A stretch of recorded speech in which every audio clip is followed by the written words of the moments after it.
আরো জোরে বলেন। বলল আল্লাহ গায়েব, এটা যারা বিশ্বাস করবে, যারা মানবে, এই ছন্দ যারা করবে সবাই মুশরিক হয়ে যাবে। কারণ আল্লাহ গায়েব না হাজির। আল্লাহ বলেন কি, যেদিকে তাকাইবা, ঘাড় ফিরাইবা, আমি আল্লাহ আছি, আমি আল্লাহকে দেখবা। চর্মচক্ষু দিয়া যদি সম্ভব নাও হয়, বিশ্বাস করতে হবে আমি আল্লাহ সব দিকে আছি। আনা মাআকুম আইনা মা কুনতুম, তুমি যেখানে যাও আমি আল্লাহ তোমার সঙ্গেই আছি। নাহনু আকরাবু ইলাইহি মিন হাবলিল ওয়ারিদ। সুলাইমান আলাইহিস সালামের মুজিজার কথা জানতে পারলাম যে তিনি পাখির ভাষা বুঝতেন, তিনি পিপিলিকার ভাষা, কীট পতঙ্গের ভাষা বুঝতেন। এই হাদিস থেকে কি বোঝা যায় না যে আল্লাহ পাক উপরে আছেন? হ্যাঁ, আল্লাহ যদি সর্বত্র বিরাজমান, তো পিপিলিকা উপর দিকে এরকম পা উঠিয়ে দিবে কেন? তার মানে পিপিলিকা বুঝছে আল্লাহ উপরে আছে। পিপিলিকা বুঝতে পারলো যে আল্লাহ উপরে আছে, আর বিদাতি বুঝতে পারলো না। হ্যাঁ, এত মগজ থাকার পরেও আর জ্ঞান বুদ্ধি থাকার পরে বুঝতে পারল না যে আমিনতু মান ফিস সামাই, হ্যাঁ, আর রহমানু আলাল আরশি ইস্তাওয়া, আল্লাহ আরশে সমুন্নত, আল্লাহ আসমানের ওপর সৃষ্টির ঊর্ধ্বে আছেন, এই কথা বুঝতে পারলো না। অথচ তার নেচারও বলছে যে আল্লাহ উপরে আছেন। সেও যখন দোয়া করে তখন তার মনটা, তার ফিতরাত, হ্যাঁ, তার মন উপর দিকে চলে যায় যে দেনওয়ালা উপরে আছেন। এমনকি হিন্দুরাও বলে উপরওয়ালা, বলে না? উপরওয়ালা কেন বলবে? বলিস হ্যাঁ, সর্বত্র বিরাজমানওয়ালা বলতো। হ্যাঁ, এইরকম কোন ভাষা তার আবিষ্কার করতো, উপরওয়ালা কেন বলবে ভাই? যখন কান্না শুরু করেছি, একবার উঠে দাঁড়ায়, আবার জমিনে গড়ায়, দুলা বালু উড়াই দেয়। নবী গো, আপনি পৃথিবীর থেকে বিদায় হয়ে গেলেন, আমি জানিও না।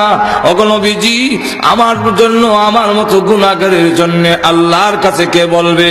আমি এসেছিলাম একটি বিষয়ে আপনাকে দিয়ে আল্লাহর দরবারে সুপারিশ করাবো।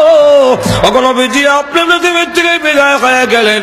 অস্থির বেকরার হয়ে যখন কান্দে, এমনি শুনে রওজা শরীফ থেকে আওয়াজ আসতেছে, এ মুহাম্মদ ইবনে আর কান্দিস না, আমি রওজা শরীফ থেকে তোমার জন্য আল্লাহর কাছে দরখাস্ত করেছি, মহান আল্লাহ তোমার দরখাস্ত মঞ্জুর করে নিয়েছে। অসংখ্য ঘটনা। আবু বকর সিদ্দিক রাদিয়াল্লাহু আনহু লাশ যখন নাকি রোজার পাশে নিয়ে রেখে বলল, আসসালাতু ওয়াসসালামু আলাইকা। নবী সাল্লাল্লাহু আলাইহি ওয়াসাল্লাম ইন্তেকালের পরে কোন একজন সাহাবীর প্রমাণ করে দেন যে নবী সাল্লাল্লাহু আলাইহি ওয়াসাল্লাম কবর কাছে আসতো, আর আসার পরে বলতো, ইয়া রাসূলুল্লাহ, আমাদের জন্য একটু দোয়া করে দেন। এরকম করতো?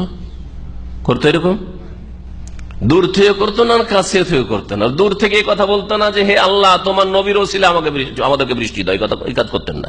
আর কাছে এসে কথা বলতেন না যে ইয়া রাসূলুল্লাহ, হ্যাঁ, যদি নবী সাল্লাল্লাহু আলাইহি ওয়াসাল্লাম দুনিয়ার মতো জীবিত, তাদের কাছে যেমন আমাদের মতো জীবিত, ওরা বলছে জীবিত হলে এসে কবর কাছে এসে বলতেন যে ইয়া রাসূলুল্লাহ, আমাদের জন্য একটু দোয়া করে দেন, অনাবৃষ্টি দেখা গিয়েছে, মহামারী হয়েছে, এই হয়েছে, সেই হয়েছে, একটু বালা মুসিবত দূরের জন্য দোয়া করেন। কখনো তো দরখাস্ত করেননি। তাই ভাষ্যকার বলছেন, আল্লাহ বাসসাম আন্না সাহাবাতা মা কানু ইয়াতুনা ইলা কবরিন নবী সাল্লাল্লাহু আলাইহি ওয়াসাল্লাম, নবী সাল্লাল্লাহু আলাইহি ওয়াসাল্লাম কবর কাছে তারা আসতেন না, সাহাবীরা।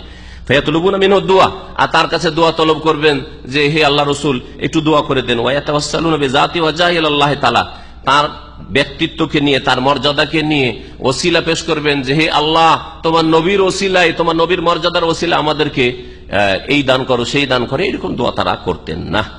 কেন? লিইলমিহিম, তারা ভালো করে জানতেন, আন্না দুআহু ইনকাতা বিওয়াফাতিহি আলাইহিস সালাতু ওয়াসসালাম, নবী সাল্লাল্লাহু আলাইহি ওয়াসাল্লামের ওয়াফাতের সাথে, ইন্তেকালের সাথে নবীর দোয়া কি হয়ে গেছে? বন্ধ হয়ে গেছে। নবীর দোয়া কি হয়েছে? বন্ধ হয়ে গেছে। এই জন্য আমিরুল মুমিনিন ওমর ইবনে খাত্তাব রাদিয়াল্লাহু আনহু আব্বাসের কাছে দোয়া চেয়েছেন। কি চেয়েছেন? আইয়াদুল্লাহ তাবারাকা ওয়া তাআলা লাহুম বিসসুকিয়া, দোয়া করেন আল্লাহর কাছে, দোয়া চেয়েছেন, ব্যক্তিত্বকে পেশ করেন নাই। ওয়াহুম ইউআমিনুনা আলা দুআইহি, আর সাহাবায়ে কেরামরা, ওমর আর অন্যান্যরা আমিন বলেছেন। ফাহাযা আমরুন জায়েজুল মাশরু।